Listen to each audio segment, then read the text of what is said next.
there's this understanding as men that we are supposed to be not only not only providers, but also protectors.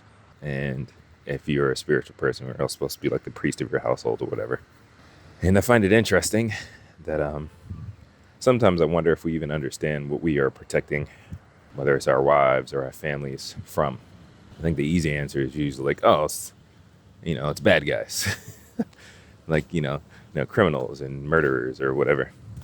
But there's so many other things that we need to protect ourselves, but also our family from, that I don't think we take serious enough, or that we're not fully aware of. And I think that's dangerous, because we really are not fulfilling our role if we're not paying attention to actually all of the threats, or at least making ourselves aware of all of the threats that are coming against us, coming against our community, coming against us as a people, coming against our family, coming against our loved ones, the women that we say that need to be submissive or whatever, all that crap. If we're not fully aware of the actual threats that exist towards us, how are we properly being protectors? So as an example, one thing that at least I'm coming to an awareness of, that we need to protect ourselves and our families from, is capitalism. Capitalism, as much as it is a system that we exist in right now, and that gives us opportunities to earn money and all of that stuff, it is also a system that uses and abuses us, particularly as Black people. It's a system that thrives off the exploitation and the oppression of those who participate in it. And I know there's a lot of desire for people to become millionaires, billionaires, super wealthy, and all that stuff, right? Want to get six figures, want to do this, do that, become an entrepreneur. I get it, all that stuff. But if we're not careful, capitalism in itself is a monster that is slowly killing us. It's making it difficult for us to enjoy our families.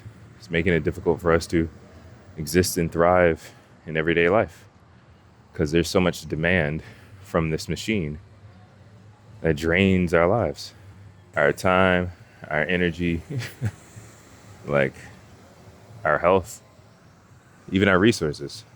Like, it sucks that, a lot of times people have to spend so much money just to make it to work.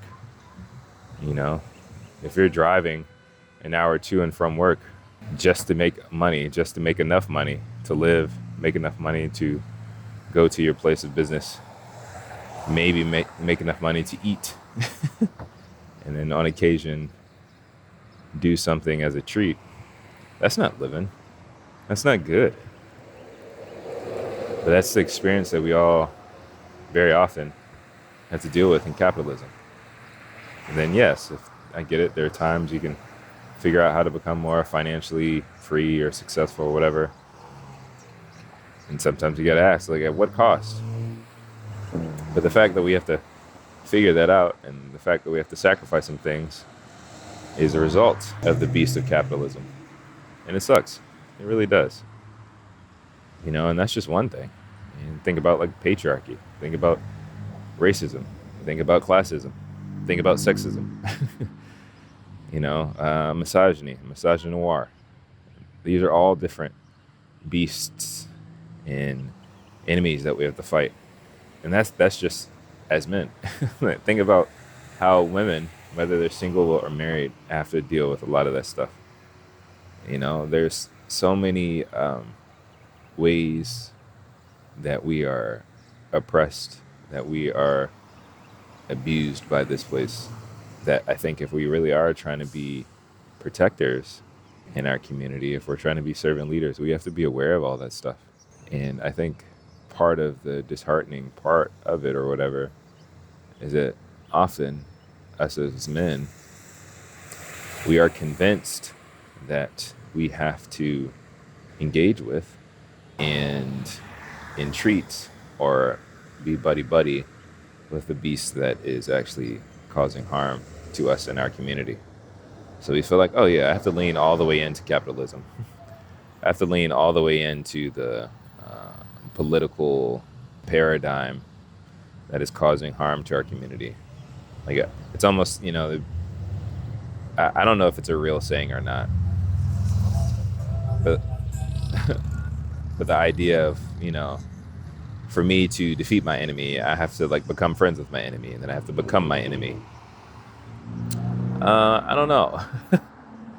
I don't know, because if in you doing that, you're actually just destroying yourself, and then ultimately ended up destroying your own community. How is it really helping? That's not protecting. It's not protecting anybody. It's making things worse.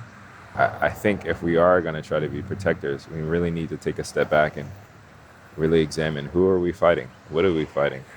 What are we protecting ourselves from? What are we protecting our family from? What are we protecting our friends from? What are we protecting our nieces and nephews from? What are we protecting our elders from? We really got to understand what's going on. And I don't think we fully know. I don't think we're fully aware. I think the best way to do that, honestly, is to listen to those who are being oppressed the most. So there's this book called Black Feminist Thought. I'll have to put the notes in the notes somewhere. But Black Feminist Thought, and in there it talks about intersectionality. The author talks about intersectionality. And so the concept of intersectionality, this is my summary and understanding of it, but you can look it up for yourself.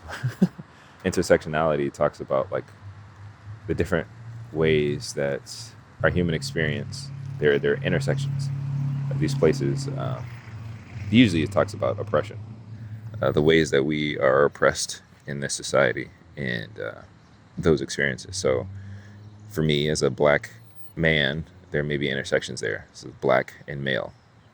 And then it can be other intersections. Say if it's class, like if I grew up poor or whatever, it's black, poor, say uneducated, say I never got a college degree or something like that. These are all intersections, different points that connect and contribute to my experience here, I think in the world, but more specifically in the States. It contributes to that, it defines that. It kind of gives clarity to what I'm experiencing. I think it's important, even when we're reading Black Feminist Thought, that women have more intersecting parts than we do. So my experience being a black male, and then say you want to include class and education, those different statuses, a black woman that has those same experiences as me has more intersecting points. So she experiences and has to deal with more oppression than I do. Well, with all of those intersecting points, those are things that we have to fight against. Being black ties to racism. We talked about education or, class, socioeconomic status. That's capitalism, So there are all these different levels that web together and weave together that, again, if we're trying to be protectors, we need to be aware of, so that we can actually fight against them, actually protect our family and friends from, actually protect ourselves from. Mental health plays a part in it, our actual health, whether it's physically or mentally, because the healthcare system can be a struggle in itself. That's a fight in itself, because think about all of the lives lost of our sisters who are in their childbearing seasons of life, whether they're pregnant, whether they're giving birth, or whether the time after they give birth. It's very, very high for black women. Like the mortality rate in them giving birth and childbearing is the highest. Like, it's ridiculous. I don't know the stats offhand, but it's not good. So like those are because of these intersecting experiences and forms of oppression, it's a threat to our community. It's a threat to our sisters. But if we're not paying attention to that, if we're ignoring it, if we're not taking it seriously, are we actually protecting those we say that we love, or those that we care about, or even just those that look like us? So this whole being a protector and a provider sounds good, but are we really taking it seriously? And again, I think the best way for us to have a better understanding of what's really going on is we got to pay attention to our sisters. We got to listen to the black women in our community. We got to listen to those who are most oppressed. Because sadly, black women are really the canaries in the coal mines. They can tell us that there's something bad going on. And honestly, they have been. They've been telling us for a very, very long time. But because of our misogyny, because of our pride, because of our ego, all that crap, I would toss religiosity in there too. We don't listen. We don't listen to the canaries that are very often dying in the coal mine. Like, what is it now? Like every 6 hours, a black woman is unalived. Every 6 hours. That means it's a canary dying in a coal mine every 6 hours. And we're not taking that seriously. We're not paying attention to it. But we want to be called or think that we're protectors. I don't know, man.